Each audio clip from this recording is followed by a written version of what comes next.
Hi, my name is Eric Reinemer, and I'm a CPA and partner with Accounting for Success. We are a forward-looking CPA firm here in Denver that helps clients keep a long-range focus so that each step they take is leading them not only to grow, but to begin with the end in mind. Doug and Rebecca, it's great to sit here with you and share some of the lessons you've learned over the life of your business. Here's my first question. Why did you start Downing Street Garage? Business was definitely creating a business that was saleable. So it had a lot to do with the cash flow. We were using all of those tools and constantly learning, be strategic about how we created our triple bottom line philosophy and how we incorporated that into our business, the people, planet, profit. It wasn't just all about the money, but the other two legs were community and the environment. And so we were able to be very strategic with our community partnerships, and we were able to be strategic with our environmental policies and plans as well, and actually wrote environmental plans for our company. What were your long-term goals for the business? What was the vision? In the future, we wanted to sell our business and retire on the income that we would produce from the real estate. That was the long-term goal that we decided about 14 years before we sold our business. To save some money to probably buy a building, which probably started about year 5 into our business plan. Buying a piece of real estate to work our business out of. That was another goal that you had helped us with. The first venture into that, purchasing a piece of real estate, wasn't meant for us at the time because we weren't prepared for it. But then we did save our money and continue looking, and when that time came, I do feel like we were prepared to make that happen. It was the pro forma that you helped us put together when we thought about buying that first piece of real estate that showed us that it would not have been a good investment for us. One of the long-term goals for me was to provide a living for my family and also an education for my daughter, which was probably 15 years down the road, but I was thinking about that early on. I remember Rebecca and I sitting down one day in a restaurant and writing that down on a napkin, and how are we going to get there? And we were able to accomplish both of those goals, but I believe only because we communicated those to ourselves. We were very verbal about that. Yeah, and we still have that napkin. Significant challenges that you faced along the way in obtaining your vision.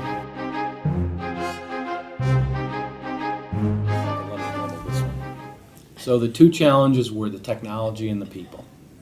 And the technology has been changing and probably has changed more in the last 5 or 10 years than it had changed in the previous 15 years around automobiles. And the other part of it was the people, was the employee. If I was a little bit more willing to look at my own flaws, I would have been a better manager. I wouldn't have had as much turnover. I think if we didn't have as much turnover, our business would have grown more steadily and achieved maybe higher sales than we got. I think that as an owner, you constantly need to be looking at yourself and saying, how can I be better at what I'm doing? How can I be a better coach? How can I be a better mentor? And that was probably one of the things that we could have done better. I remember you worked for many years to find a way to transition the business to one of your managers. What did you learn from that? I think the primary thing that we learned was without a clearly defined written plan that where everybody is on board with the ultimate end result, that you really can't accomplish that. Your transition plans came together in an unexpected way. Some could say you were lucky. Would you call it luck? Well, I think that we were lucky that the buyer walked in the day that he did. But I really think that's where the luck ended, and the preparation that we had been doing for many years took over. Because when that offer came in, we were prepared to respond to it with authority.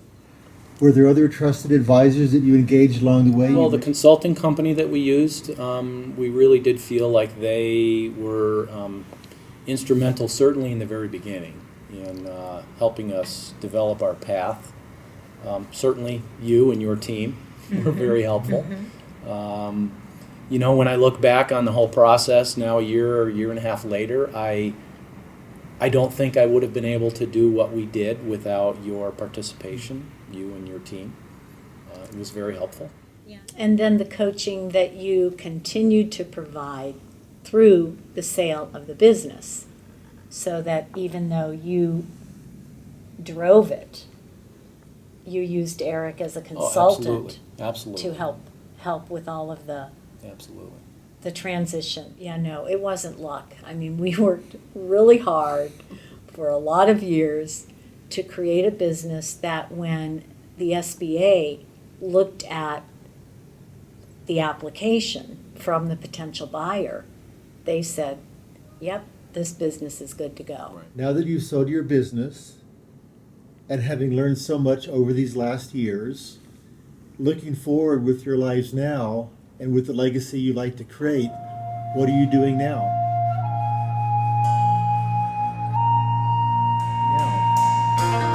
Well, one of the things that I'm doing is I'm involved with an organization called the Rocky Mountain Microfinance Institute that helps people to achieve self-sufficiency through business ownership.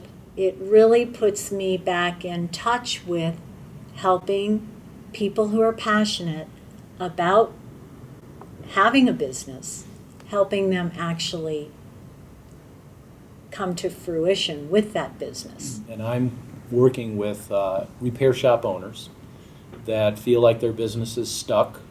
They're not making any improvements. They're not growing their business. And so I'm consulting with them and reading their business plans and understanding how to help them with their marketing and their operations to help them grow their business. Exactly like what I did when I owned Downing Street Garage. The only difference is I don't have the money on the line, they do, but I'm acting kind of like you were acting for us. We would call you with questions about how to do certain things in our business, and now I'm doing the same thing for these people. It's very rewarding. So thank you, Doug and Rebecca, for sharing your insights on what you've learned in your business experience and the importance of beginning with the end in mind. And if we can help any of you discover or clarify your end game process, we're here to help.